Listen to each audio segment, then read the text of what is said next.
Welcome back to the channel সবাইকে। এখন আমরা যাচ্ছি রাম মন্দির। আচ্ছা, যারা প্রথম আজকে আমাকে দেখছো তাদের জন্য বলছি, হাই গাইজ, আমি ঝিলিক চক্রবর্তী রাহা, কলকাতা থেকে, আর থাকি দুবাইতে চাকরির সূত্রে।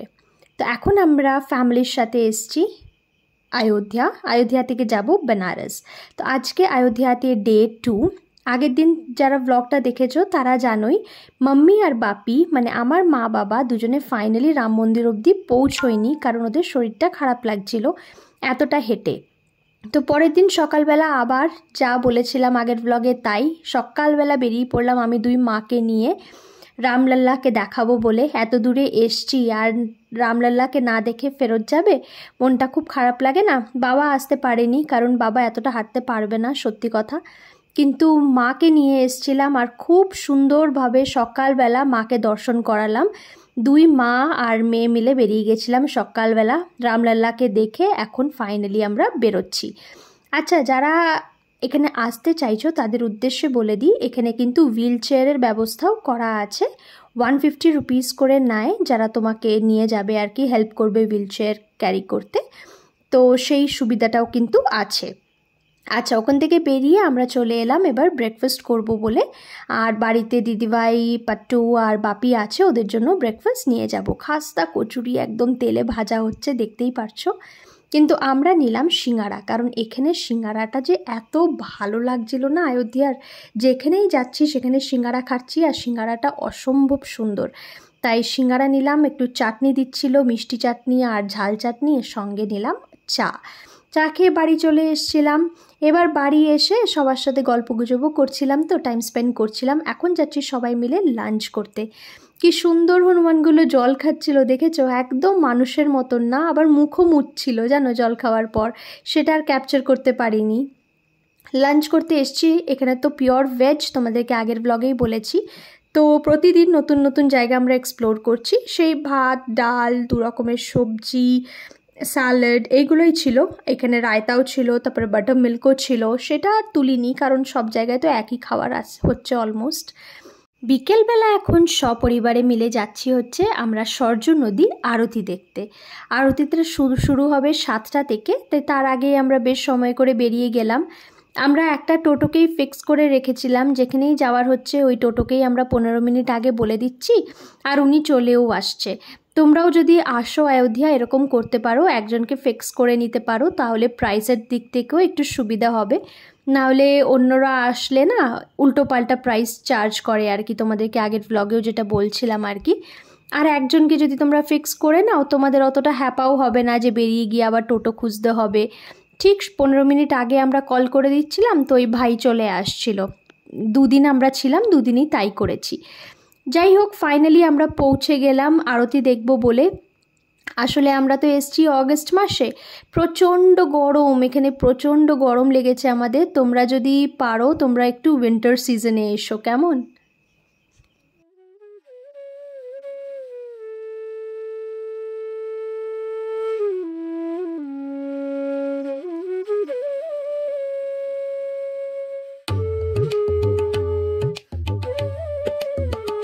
আমরা পৌঁছে গেছি, পৌঁছে এবার নিচে আমরা বসে যাওয়ার ব্যবস্থা হয়ে গেছে।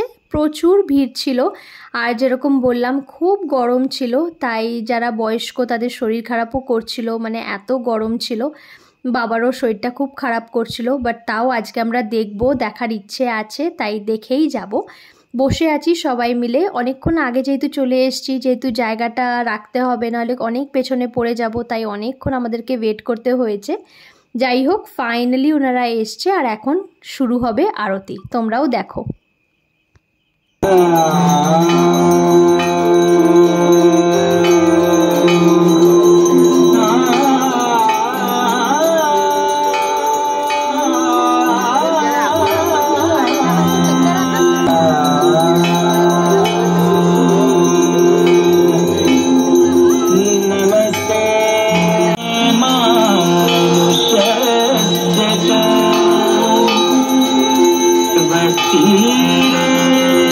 सर्व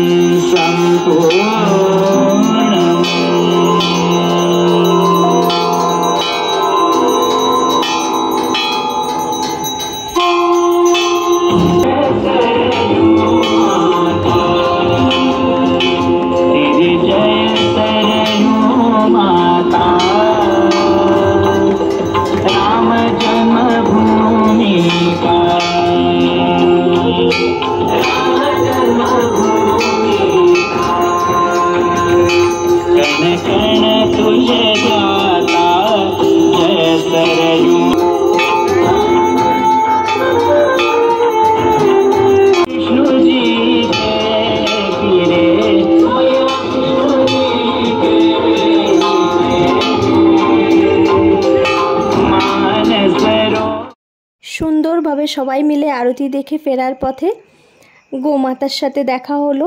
সবাই মিলে একটুখানি টাইম স্পেন্ড করলাম আর ভাবলাম এবার কি খাওয়া যায়। অনেকক্ষণ ঘাটে বসেও ছিলাম, হালকা ফুরফুরে হাওয়া দিচ্ছিল। পরের দিকে দেখলাম যখনই ক্রাউডটা আস্তে আস্তে হালকা হয়ে যাচ্ছিল তখনই দেখলাম হালকা করে এবার হাওয়া দিচ্ছে ফুরফুর ফুরফুর করে।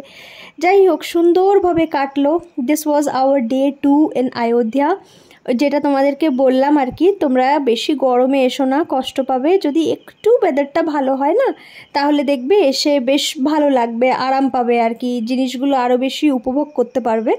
তো এখনও অগস্ট মাসে খুব গরম ছিল যখন আমরা গেছিলাম, একদম 29th of August, 30th of August actually, এটা সেকেন্ড ডে যেহেতু। এখন বাড়ি ফিরবো, তার আগে টুকটাক কিছু আবার খাওয়া দাওয়া হবে। আর এখানে লাইট শো হয়, পুরো রামায়ণটা এক্সপ্লেন করা হয়। এখানেও কিছুক্ষণ দাঁড়িয়ে সেটাও উপভোগ করছিলাম আর প্রচুর গল্প করছিলাম। বাবা মার সাথে সবার সাথে টাইম স্পেন্ড করা হয় না, এখন দেশে এসে সবাইকে নিয়ে বাইরে ঘুরতে এসেছি। আমাদের ইন্ডিয়াতেই ঘুরে দেখার মতন কত জায়গা, তাই না বলো? আমরা যদি একটুখানি সময় করে ইন্ডিয়াটাও এক্সপ্লোর করি তাহলে আমাদের কত কিছু শেখার আছে আর কত কিছু জানার আছে আমাদের নিজের দেশের সম্পর্কেই, তাই না? তারপরে ভাবলাম এখানের ফুচকাও ট্রাই করি। অযোধ্যার ফুচকা কেন মিস যাবে, ফুচকাটাও ট্রাই করি। টু বি অনেস্ট আমার ভালো লাগেনি, বাট মামুনি আর পাট্টুর ভালোই লেগেছে। আমরা তিনজনেই খেয়েছিলাম। 5 রকমের 5টা জল ছিল আর কি। আর আলু না, মটর, ওইগুলো স্ম্যাশ করা পুর আর কি, যেটা আমার একদম ভালো লাগেনি, কারণ আমি দুবাইতেও এরকমই খাই। এখানে এসে মনে হলো আলু কই আলু কই, তারপরে বুঝলাম যে না, আমাদের ওয়েস্ট বেঙ্গলেই হয়তো আলু দেয়, বা আমি দিল্লিতেও খেয়েছিলাম আলু দিয়ে দিত, আমি অন্য কোথাও খাইনি, মহারাষ্ট্রতে খাইনি। তোমরা যদি খেয়েছো জানিও আর কি কী দেয়।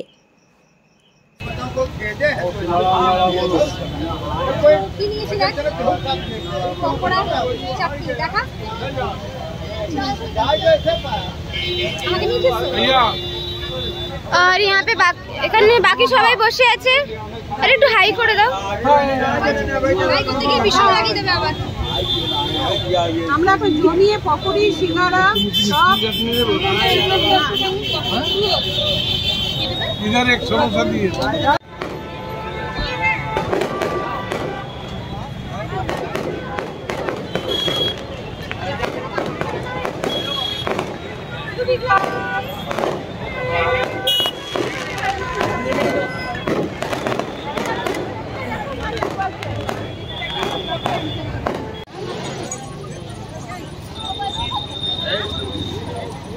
এখন আমরা বাড়ি ফিরছি। বাড়ির পথে টোটো করে আবার বাড়ির সামনে থেকে ডিনার নিয়ে ডাইরেক্ট বাড়ি ঢুকে যাব।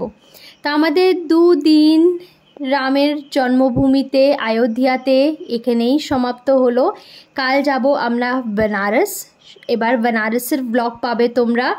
অযোধ্যার ট্রিপ আমাদের 2 দিনের ভীষণ ভালো ছিল। তোমরা যদি এখানে আসছো, হোটেলস, খাওয়া দাওয়া সব কিছুই কিন্তু খুব ভালো।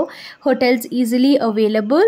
এখানে সবার বিহেভিয়ার খুব ভালো, তাই তোমরা যদি আসছো অবশ্যই আসতে পারো, খুব ভালো লাগবে, মন একদম শান্তি লাগবে আর কি। আজকের ভিডিওটা যদি একটুখানিও ভালো লেগে থাকে, লাইক, কমেন্ট, শেয়ার, সাবস্ক্রাইব করে পাশে থেকো। যেরকম ভালোবাসা সবসময় আমাকে দাও ওরকমই ভালোবাসা দিতে থেকো। খুব ভালো থেকো। আর ঠিক আছে, পরের ব্লগে দেখা হচ্ছে বেনারসে। আজ আসি, টাটা।